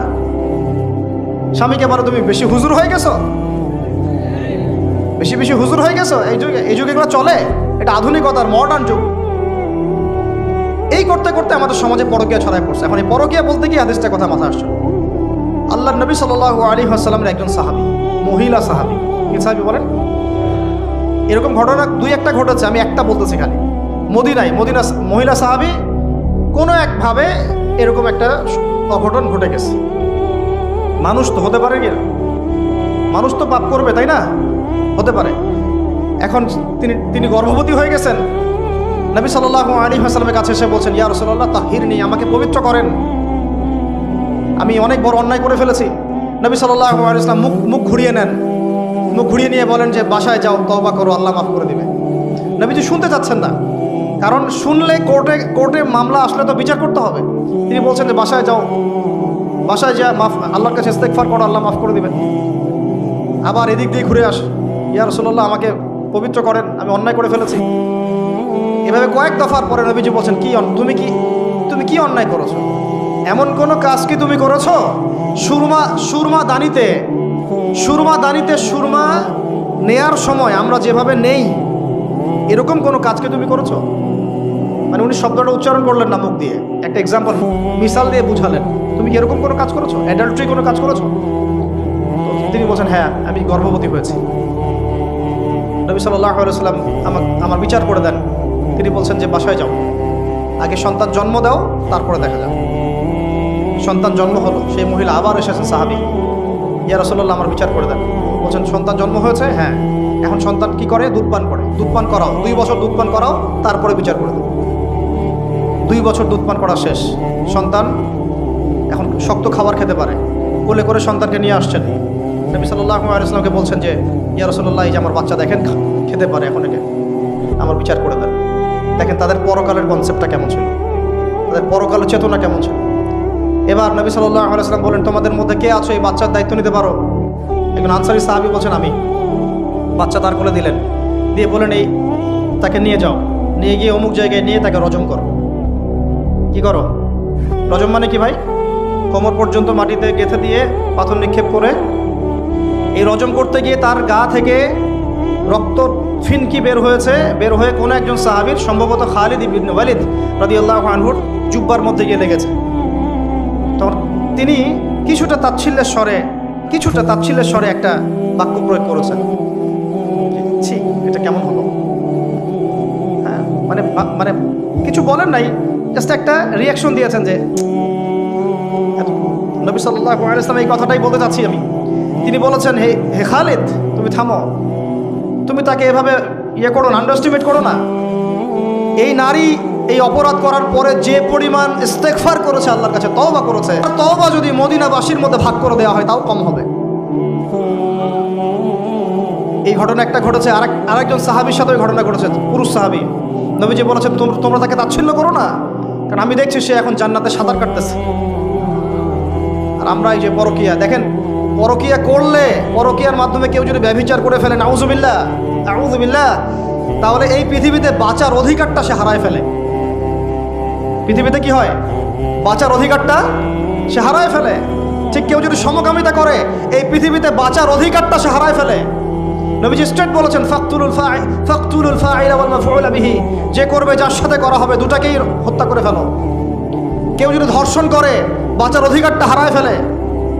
কিছু পাপ আছে যেগুলো করলে তওবা ইস্তেগফার করা যায়, আল্লাহ হয়তো মাফও করে দিবেন, কিন্তু পৃথিবীতে বাঁচার অধিকারটা মানুষ হারায় ফেলে। এইটাকে আমরা এইভাবে প্রমোট করতেছি। এখন কে এগুলো নিয়ে ফিকির করে? এখন মনে করে যেটা তো আধুনিকতা। অনেকে একটা শব্দ আছে, ওয়াইফ সুইপিং, একজনের ওয়াইফকে আরেকজনকে দিবে, ওর ওয়াইফকে সে নিবে, রাত কাটাবে। নাউযুবিল্লাহ, এটা পশ্চিমা সভ্যতা থেকে আসতেছে, জানেন? চোখ কান খোলা রাখেন। আমরা নিজেরা অনেক ধার্মিক সাজার চেষ্টা করতেছি, কিন্তু সমাজটা নষ্ট হয়ে যাচ্ছে। এটাকে সংস্কার করার দায়িত্ব আমাদের। এর উপরে তো আবার বাণিজ্য আছে, মানে এটা তো বাণিজ্যিক একটা প্ল্যাটফর্ম হয়ে গেল। যত বেশি পারো বাণিজ্য করো। এটা উপলক্ষে অমুক ছাড়, এইটা উপলক্ষে তমুক, এইটা উপলক্ষে অমুক নাটক, এটা উপলক্ষে অমুক গান, এই উপলক্ষে অমুক সিরিয়াল, এই উপলক্ষে অমুক টেলিফিল্ম। এই যে বাণিজ্য, এগুলো কিন্তু কর্পোরেট জগতে যারা থাকে, এই কর্পোরেট সেকশনে মানুষের একটা বাণিজ্য, একটা দিবসকে কেন্দ্র করে বিশাল একটা বাণিজ্য করে আপনার ঈমান আমল কোথায় যায়? যাক, ওর পকেটে টাকা আসলেই হয়। আল্লাহ রাব্বুল আলামিন আমরা সবাইকে এই চলমান জাহেলিয়াতগুলোর বাস্তবতা বোঝার তৌফিক দান করুন। অনেক কথা ভাই, বলতে গেলে অনেক কথা, আর একদিনের কথা বলবো। আমরা দোয়া করি আল্লাহ পাক কক্সবাজার এলাকায় এমন একটা দিনের মার্কাজ আমাদেরকে করার তৌফিক দান করেন, যেখান থেকে ইনশাআল্লাহ দিনের আলো পুরা কক্সবাজার সহ পাহাড়ি পার্বত্য এলাকায় ছড়িয়ে পড়বে। সমাজ সংস্কার না করতে পারলে আমরা বাঁচতে পারবো। আপনাদের মতো যাদের সামর্থ্য আছে কেউ জমি দিয়ে হলে সাহায্য করেন, কারো যদি সামর্থ্য থাকে অর্থ দিয়ে হেল্প করেন, কারো বুদ্ধি আছে বুদ্ধি দিয়ে পরামর্শ দিয়ে সহযোগিতা করেন। দিনের স্বার্থে, আল্লাহর জন্য, তার রাসূলের দিনকে টিকিয়ে রাখার স্বার্থে, সমাজের জাহিলিয়াতগুলো দূর করার স্বার্থে দিনই মার্কাজগুলো প্রতিষ্ঠা করার কোনো বিকল্প নেই। অযথা একদিনের মাহফিল দিয়ে আমি আসলাম চলে গেলাম, 1 বছর আপনার সাথে আমার দেখা নাই, আপনি সমাজ সংস্কার করতে পারবেন না। এভাবে দিন কায়েম হয় না। ইকামতে দিন অনেক কঠিন বিষয়, প্রত্যেক দিন প্রত্যেক রাতের মেহনতের উপর দাঁড়ায় থাকবে ইনশাআল্লাহ। আল্লাহ পাক আমাদেরকে এই বেহায়া দিবসকে বর্জন করার তৌফিক দান, এই পশ্চিমাদের ফাঁদ থেকে আল্লাহ আমাদেরকে বাঁচায় রাখে। আল্লাহ রাব্বুল আলামিন আমাদের সবাইকে যেন এই জেনা, ব্যভিচার, পরকীয়া, তারপরে সুদ, মাদক, সমকামিতা, ট্রান্সজেন্ডার, এই সমস্ত ফিতনা থেকে আল্লাহ আমাদেরকে হেফাজত করেন। আমাদের যুবক যুবতীদেরকে আল্লাহ পাক খাস করে এই চলমানে জাহিলিয়াতগুলো থেকে হেফাজত করে নেন। প্রত্যেক পরিবারের কর্তা সতর্ক হয়ে যান, প্রত্যেক পরিবারের যে ভাই আছেন, যে বাবা আছেন, সতর্ক হয়ে যান। আপনার পরিবারটাকে আপনি শক্ত হাতে দমন করেন, কঠোরভাবে, দেখবেন ইনশাআল্লাহ অ্যাটলিস্ট আপনার ঘরটা পবিত্র রাখেন। সবাই যার যার পরিবারের দায়িত্ব নেই, ইনশাআল্লাহ দেখবেন সমাজ ঠিক হয়ে গেছে ইনশাআল্লাহ। আমার স্ত্রীকে আমি এইসব করতে দিব না, ওর ক্ষমতা আছে করবে, করলে ওকে আমি তালাক দিয়ে রেখে দেব, শেষ, সোজা কথা। ও আমরা এইভাবেই কথা বলি বাসায়, এক কথায় চলবা, এক কথায় উঠবে, এক কথায় বসবা, দ্বিতীয় কথা যেন বলতে না হয়। একদিন একটা ইস্যু নিয়ে মানে ঝগড়া তুল কালাম হয়ে গেল, আমি রাগ কন্ট্রোল করতে পারলাম না। বলছিলাম যে হাত মোজা ভালো করে পড়তে, হাত কথা বলার সময় দেখেন যদি আমি হাতে ভাবে উঁচু করি দেখা যায় এতটুকু। আমি বাসায় গিয়ে বলছিলাম যে হাত মোজা খুব ভালো করে এই পর্যন্ত পড়তে, এইটুক নিয়ে মনে হয় আমি 10 মিনিট ঝাড়িয়ে দিয়েছি, মানে বকা দিয়েছি আর কি। একদম মাথা নিচু করে শুনছে, একটা কথা বলে নাই। আমি আমার পরিবারকে ঠিক করলে কেন আমার মানে স্ত্রী বাইরে যাবে, কিভাবে যাবে? আমি বলতেছি না যে সে বাইরে যাইতে পারবে না, প্রয়োজনে তার প্রয়োজন পূরণ করতে পারবে না, এমন তো না বিষয়টা। বেপর্দায় এভাবে যাবে কেন? বেপর্দায় ফিতনার মধ্যে কেন যাবে? আমার মেয়ে, আমি জন্ম দিলাম, আমি বড় করতেছি, আমি খাওয়াই, মানে আমি খাওয়াই বলতে মানে কি, আমরা উপার্জন করে আমরাই খেতে খাওয়াই নাকি? আমরা ওসিলা না রিজিকের, আমরা কামাই রোজগার করে নিয়ে আসি। আমি খাওয়াই বলতে বোঝাচ্ছি আমরা কামাই রোজগার করে নিয়ে আসি, আমাদের ভালোবাসা দিই, মহব্বত করি, তিলে তিলে আদর মহব্বত দিয়ে বড় করি। আমার মেয়ে কেমন করে বাইরে যায়? কেমন করে বাইরে যাবে? কোন সাহসে যাবে? আমি বাবা হয়ে বেঁচে থাকতেও কিভাবে যাইতে পারবো? গেলে ওকে একদম খাওয়ার বন্ধ করে দিবেন। আমার ছেলে বালেগ হয়েছে, নামাজে যাবে না কেন? যাবে না কেন? যদি না যায় আমি ওর খাওয়া বন্ধ করে দিব। শাসন করতে হবে সবসময়, কিন্তু মিষ্টি কথা চিরা ভিজে না। আল্লাহ পাক কোরআনের মধ্যে হেদায়েত দিতে উৎসাহিত করেছেন, এখানেই আবার আইনগুলো নাজিল করেছেন। মানে সবসময় মানুষকে দাওয়াত দিয়ে বুঝিয়ে সুঝিয়ে কাজ হয় না, মাঝে মাঝে পিটানো লাগে না? শাসন লাগে না? লাগে। তো আমরা যদি আমাদের পরিবারের মেয়েদেরকে নিয়ন্ত্রণ করতে পারি, ছেলেদেরকে নিয়ন্ত্রণ করতে পারি, দেখবেন আস্তে আস্তে ইনশাআল্লাহ এটা কমে গেছে। আর যদি এভাবেই গা ছাড়া দিয়ে দেন, আমি বলেছি বেশি দিন লাগবে না, আর 10টা বছর পরে নাউজুবিল্লাহ আমরা আশ্রয় চাই আল্লাহর কাছে, এমনটা যেন না হয়। দেখবেন যে এটা এমন হারে বেড়ে গেছে যে ঘরে ঘরে সমকামিতা ঢুকে যাইতে পারে। নাউজুবিল্লাহ, এই তাদাদ, এই সংখ্যা দিন দিন বাড়তেছে। আপনাদের শহরে, আপনাদের এই অনেক এই যে এখানে আমি অনেক মাহফিল করেছি, অনেকেই আমাকে চিরকুট দিয়েছিলেন যে ভাই এখানে সমকামিতা বেড়ে যাচ্ছে, এই বিষয়ে কিছু বললেন। চিন্তা করেন, ভিতরে ভিতরে এগুলো চলতেছে, হোটেলে চলতেছে। আপনারা ভালো মানুষে যে বসে থাকলে হবে না, এত ভালো মানুষ হতে আল্লাহ পাক বলেন নাই। আল্লাহ পাক বলেছেন সৎ কাজে আদেশ করো, অসৎ কাজে কি করো? নিষেধ করো। এবং আপনি আপনার জায়গায় আল্লাহ বিরোধী কোনো কিছুকে প্রশ্রয় দিবেন না। ব্যাস, সরকার কোথায় যায় যাক, প্রশাসন কি করে করুক, ওটা আমার দেখার দরকার। আমি আমার জায়গা থেকে আল্লাহ এবং রাসূলের বিরুদ্ধে কোনো কাজ করব না। সিম্পল। এই যে ইতিহাসটা ওরা জানতো না, এই সেন্ট ভ্যালেন্টাইন্স ইতিহাসটা বলবো, ওরা জানে এই যে কত সালে এটা বাংলাদেশে আসছে, ওরা আসলে জানে কে নিয়ে আসলো? দেখেন, ওটা বললামই, ওটা আনার পরে জেনা, ব্যভিচার, ফ্রি মিক্সিং, বাণিজ্য সব বেড়ে গেল। এটাকে কেন্দ্র করে কর্পোরেটরা এখন বাণিজ্য করতেছে।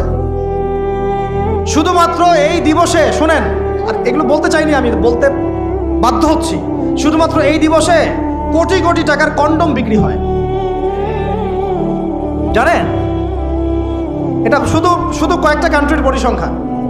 সারা বিশ্বের পরিসংখ্যান দিলে তো আপনার চোখ কপালে উঠে যাবে।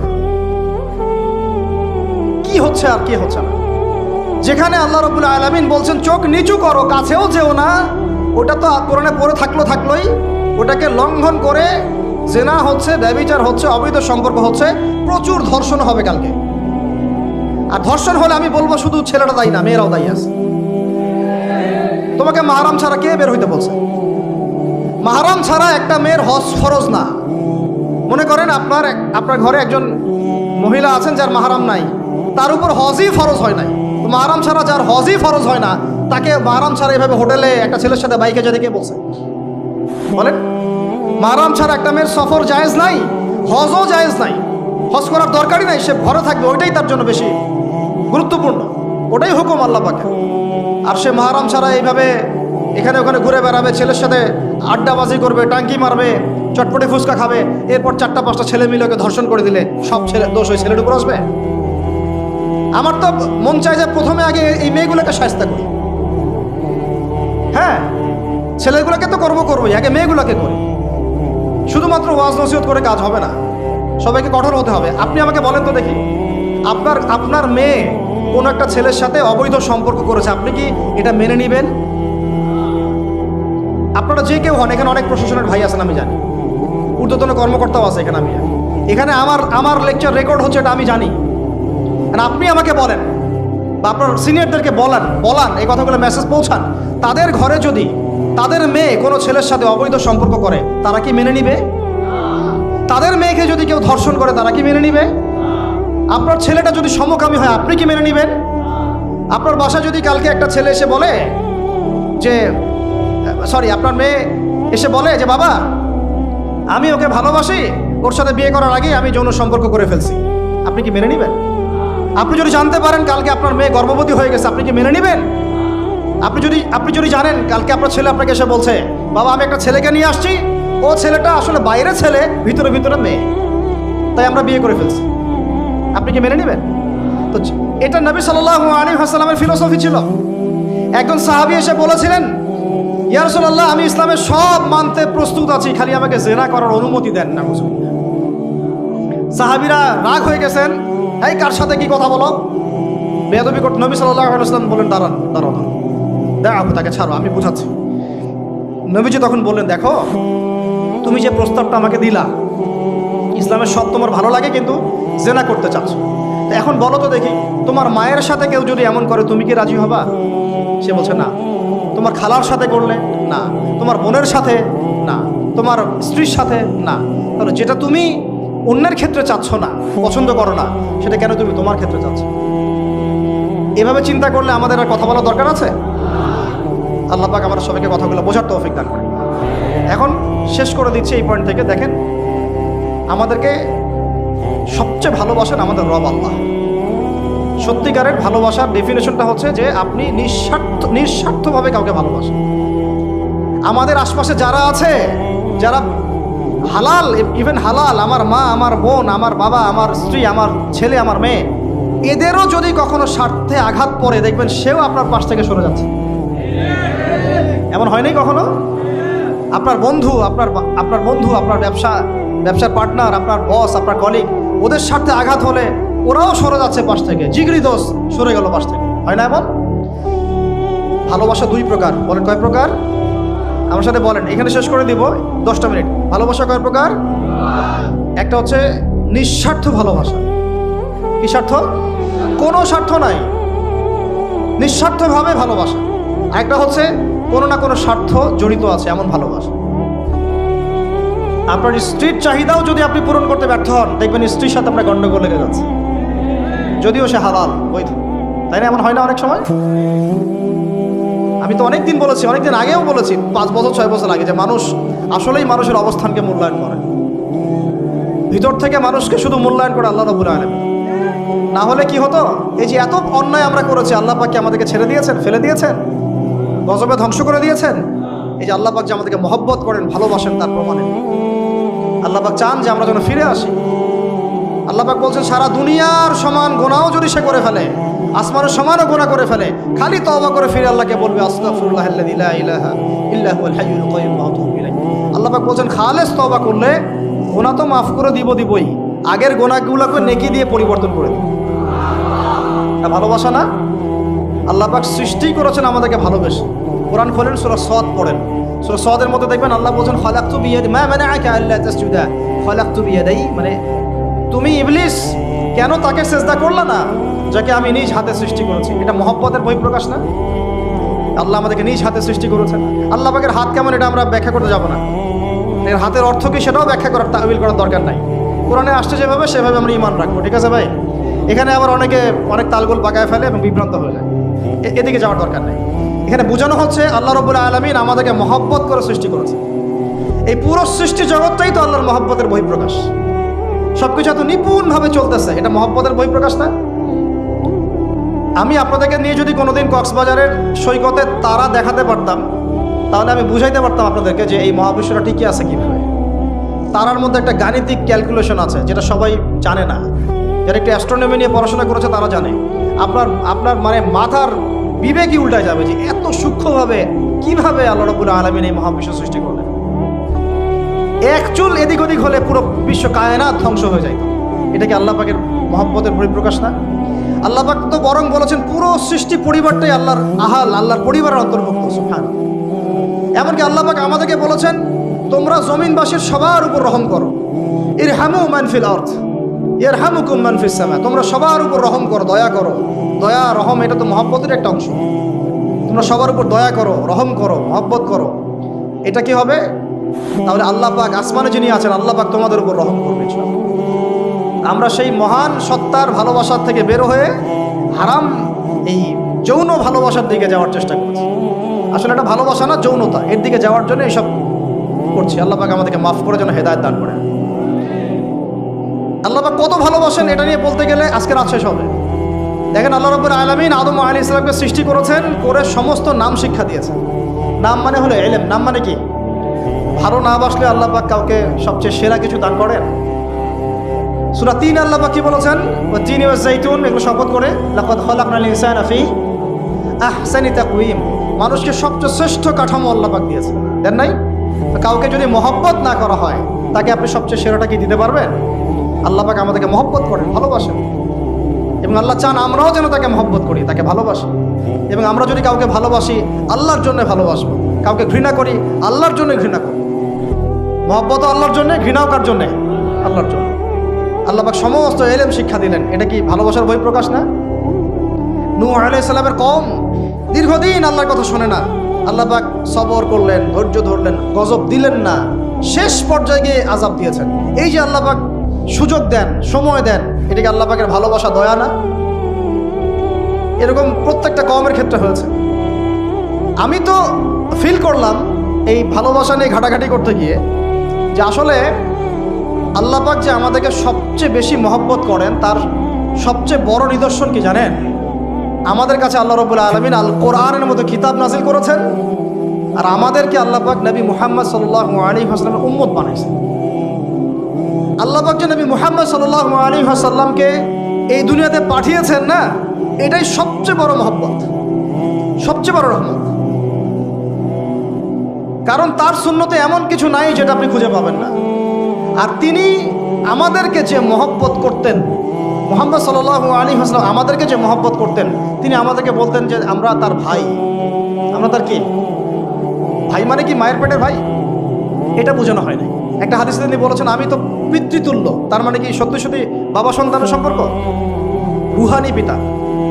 তিনি কি ইমাম নন? তিনি ইমাম, তিনি নেতা, তিনি আমাদের শিক্ষক, তিনি নবী।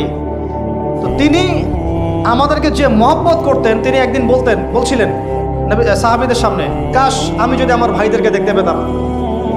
সাহাবীরা বলছেন ইয়া রাসূলুল্লাহ আমরা কি আপনার ভাই না? তখন নবীজি বলছেন না, তোমরা আমার সাহাবী, আমার ভাই তারা যারা আমাকে না দেখেই আমার প্রতি ঈমান নিয়ে আসবে। আর তিনি আমাদেরকে মহব্বত করেন না?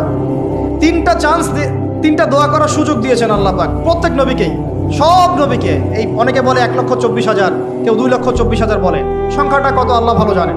প্রত্যেক নবীকে আল্লাহ পাক 3টা দোয়া করার সুযোগ দিয়েছেন। কয়টা ভাই? সবাই দুনিয়াতেই 3টা দোয়া করে ফেলছে।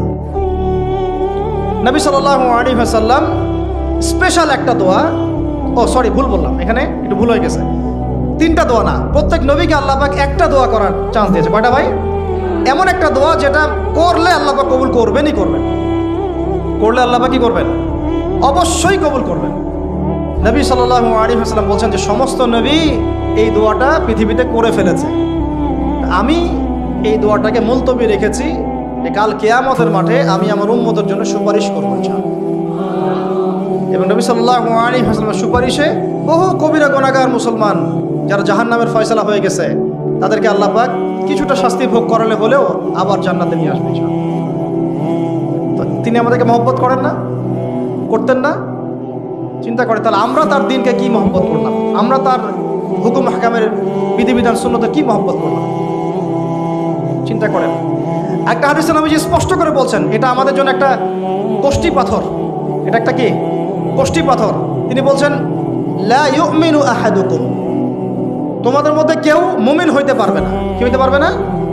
মানে প্রকৃত মুমিন হইতেই পারবে না তোমরা, হে আমার উম্মত, তোমাদের মধ্যে কেউ প্রকৃত মুমিন হইতেই পারবে না যতক্ষণ না হাত্তা আকুনা আহাব্বা ইলাইহি মিন ওয়ালিদিহি ওয়ালাদিহি ওয়ান নাসি আজমাইন, যতক্ষণ না আমি মুহাম্মদ সাল্লাল্লাহু আলাইহি ওয়াসাল্লাম তোমাদের কাছে নিজের কি সন্তান, নিজের বাবা মা এবং সমস্ত মানব জাতির থেকে বেশি প্রিয় না হচ্ছে।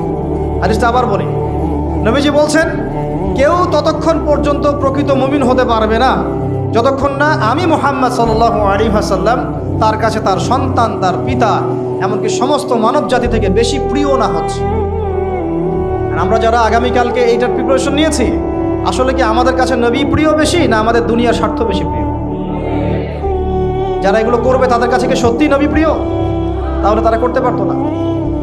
যদি নবী আমাদের কাছে সবচেয়ে বেশি প্রিয় না হয়, আমরা মুমিন হতে পারছি না। আর যাদের কাছে নবী প্রিয় তারা কখনো এমন হারাম কাজে যেতে পারবে না। যারা যাচ্ছে তারা কখনোই নবীকে ভালোবাসে না, কশ্চিনকালেও না। শোনেন, উমর রাদিয়াল্লাহু আনহুর নাম শুনেন নাই? বললে অনেক কথা ভাই, অনেক কথা, কোনটা রেখে কোনটা বলি। উমর রাদিয়াল্লাহু আনহু একদিন এসে বলছেন খলিফাতুল মুসলিমিন, মুসলিমদের তিনি খলিফা, জান্নাতের সুসংবাদপ্রাপ্ত 10 জন সাহাবীর একজন। জান্নাতের সার্টিফিকেট পেয়েছেন পৃথিবীতে কয়জন সাহাবী? একটা হাদিসে একসাথে 10 জন, ওই 10 জনের অন্যতম একজন, যিনি এমন শাসন ব্যবস্থা পৃথিবীতে প্রতিষ্ঠা করেছিলেন যার মতো মিসাল এখন পর্যন্ত পৃথিবীতে আর দেখা যায় নাই। একটা হাদিসে আসছে যে রাস্তা দিয়ে ওমর হাঁটে ওই রাস্তা দিয়ে শয়তান হাঁটে না। কি বুঝলেন? শয়তান যদি দেখে ওই যে ওমর, ও আর ওই যাবে না ওই রাস্তা। এই হচ্ছে ওমর ইবনে খাত্তাব। আমার পরে কোনো নবী নাই, নবীজি বলছেন আমার পরে কোনো নবী নাই, লা নবিয়্যা বাদি, আমার পরে কোনো নবী নাই। যদি হতো তাহলে ওমর হতো, যদি হতো তাহলে ওমর হতো। অন্য একটা হাদিসে আসছে আমার পরে কোনো নবী নাই, তবে তুমি আমার, এটা অন্য সাহাবী সম্পর্কে, আলী ইবনে আবি তালিব সম্পর্কে, তুমি আমার জীবনে তেমন মূসার জীবনে হারুন ছিল যেমন। এটা হচ্ছে আলী ইবনে আবি তালিব। তো এখানে কথা হচ্ছে ওমর রাদিয়াল্লাহু আনহুর মতো মানুষ নবীর কাছে এসে বলছেন সাল্লাল্লাহু আলাইহি ওয়াসাল্লাম, ইয়া রাসূলুল্লাহ ওয়াল্লাহি লা উহিব্বুক, আল্লাহর কসম করে বলছি আমি আপনাকে অনেক মহব্বত করি, ইল্লা মিন নাফসি, আমার নফসের চেয়ে বেশি না। মানে আমি আমার জানের চাইতে আপনাকে বেশি মহব্বত করি না। কথা কি বুঝতে পারতেন কি? মানে আমি আপনাকে অনেক মহব্বত করি ইয়া রাসূলুল্লাহ, সব কিছু থেকে বেশি মহব্বত করি, কিন্তু আমার নিজের জানের চেয়ে বেশি না। নবী সাল্লাল্লাহু আলাইহি ওয়াসাল্লাম বলছেন লা ইয়া ওমর, এখনো মুমিন হওনি। কাকে বলছেন? কাকে বলছেন? জান্নাতের সার্টিফিকেট প্রাপ্ত একজন মানুষকে। লা ইয়া ওমর, এখনো হওনি। তখন নবী সাল্লাল্লাহু আলাইহি ওয়াসাল্লামকে তিনি একটু পরে আবার বলছেন, ইয়া রাসূলুল্লাহ ওয়াল্লাহি আলান, এখন লা হাব্বা ইলাইয়া মিন কুল্লি শাই হাত্তা মিন নাফসি, এখন থেকে আপনি আমার কাছে সবচেয়ে বেশি প্রিয় সব কিছু থেকে, এমনকি আমার নফসের থেকেও বেশি প্রিয়। তখন নবীজি বলছেন আলান ইয়া ওমর, এখন ওমর, এখন তুমি মুমিন হলে। তাহলে যারা আমরা নবীর সুন্নতের খেলাফ এইসব অপসংস্কৃতি, নোংরামি, জেনা, ব্যভিচার, কনসার্ট, নাটক, সিনেমা, পরকিয়া, এইসব তথাকথিত ভালোবাসা দিবস, এই জেনা দিবসগুলো পালন করছি, আমরা কি আসলেই নবীকে ভালোবাসি? আমরা কি সত্যি আল্লাহকে ভালোবাসি? আল্লাহ পাক আমাদেরকে বোঝার তৌফিক দান করেন, জাহিলিয়াত থেকে ফিরে আসার তৌফিক দান করেন। এরকম প্রচুর ঘটনা। ভালোবাসা তো এগুলোর নাম। ভালোবাসা কাকে বলে জানেন? সাহাবীরা বাসায় যেতেন, আবার দৌড় দিয়ে আসতেন নবী সাল্লাল্লাহু আলাইহি ওয়াসাল্লামের চেহারাটা একটু দেখার জন্য। এটা নাম ভালোবাসা। আপনারা যদি উমরা করতে যান, হজ করতে যান, দেখবেন বারবার আপনার নবীর রওজায় গিয়ে সালাম দিতে মন চাইবে, যে আরেকবার দেখা করে আসি, আরেকটু দেখা করে আসি, আরেকবার সালাম দিয়ে আসি। ভালোবাসা কোনো স্বার্থ আছে এখানে? নবী সাল্লাল্লাহু আলাইহি ওয়াসাল্লাম কি আমাদের কাছে কোনো স্বার্থ দাবি করেছেন? আল্লাহ করেছেন। এগুলো ভালোবাসা। এই ভালোবাসা হলো প্রকৃত ভালোবাসা। আর এগুলো যেটা চলছে এটা হচ্ছে যৌনতা। এগুলো কি চলছে? যৌনতা। ভালোবাসার নাম দিয়েছে এখন যৌনতা। এগুলো ভালোবাসা না, এগুলো পাশবিকতা, প্রবৃত্তির দাসত্ব। প্রবৃত্তি মানে মন যা চায় তাই করতে চাচ্ছে।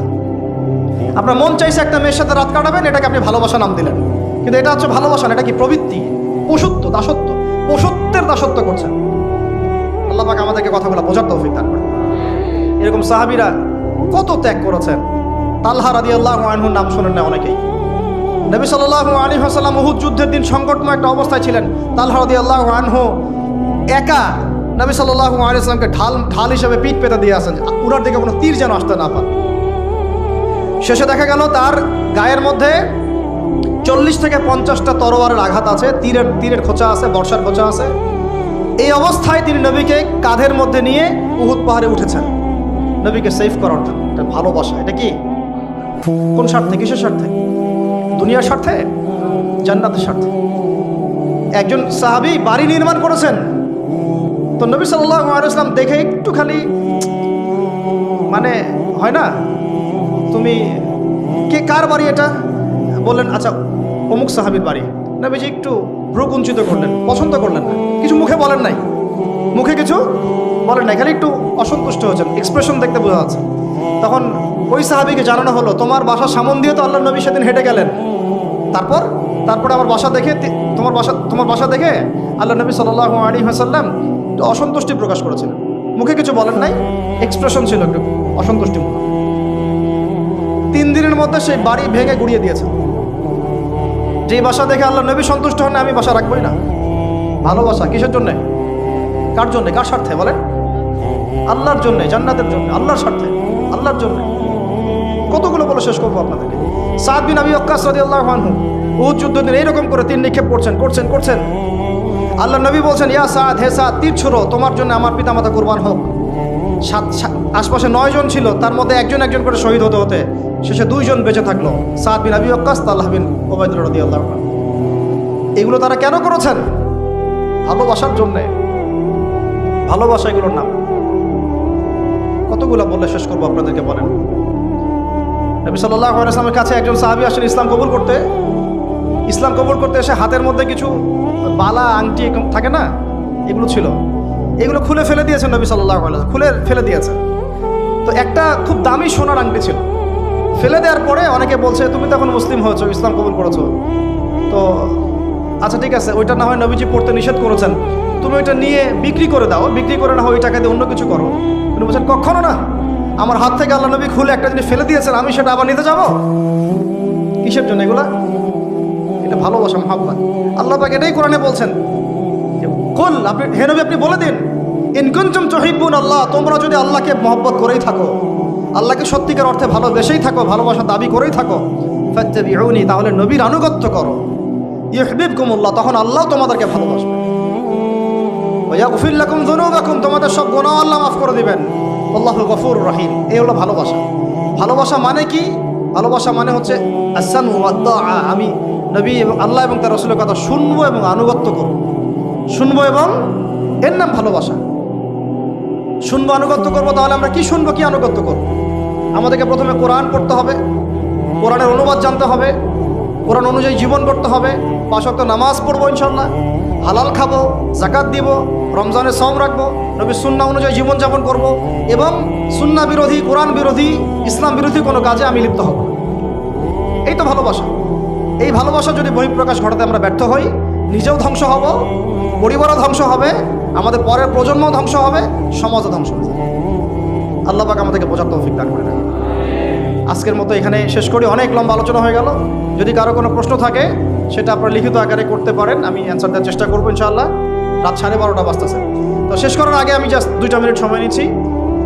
আমার সাথে সবাই বলেন, আমরা, দাঁড়ান আমি একটা বলি, একটা করে বলি, আমরা নবী সাল্লাল্লাহু আলাইহি ওয়াসাল্লামের শেখানো রাস্তার বাইরে যাব না ইনশাআল্লাহ। আমরা আল্লাহ রাব্বুল আলামিনের মহব্বত শুধু মুখে দাবি করবো এমন না, কাজে প্রমাণ করবো ইনশাআল্লাহ। আমরা তার রসুলের মহব্বত শুধু মুখে দাবি করব না, কাজে প্রমাণ করবো ইনশাআল্লাহ। আল্লাহ এবং তার রসুলের বিরোধী কোনো কাজে আমি কোনোদিনও লিপ্ত হব না ইনশাআল্লাহ। এই ইহুদি খ্রিস্টানদের এই যে পাতানো ফাঁদ, তথাকথিত এই বিশ্ব ভালোবাসা দিবসকে আমরা সবাই মিলে বয়কট করবো ইনশাআল্লাহ। এটাকে আমরা বর্জন করবো ইনশাআল্লাহ। ইনশাআল্লাহ আমাদের পরিবারের কোনো সদস্যকে আমরা এখানে শরীক হতে দিব না ইনশাআল্লাহ। এবং আমাদের যাদের সামর্থ্য আছে তারা আমরা হাত দিয়ে প্রতিবাদ করবো ইনশাআল্লাহ। সামর্থ্য নাই মুখ দিয়ে কথা বলবো ইনশাআল্লাহ। সেই সামর্থ্যও নাই অন্তর থেকে ঘৃণা করবো ইনশাআল্লাহ। এরপরে ইমানের কোনো স্তর আর বাকি নাই। আল্লাহ রাব্বুল আলামিন আমাদের সবাইকে কথাগুলো বোঝার এবং আমল করার তৌফিক এনায়েত করেন, আমিন।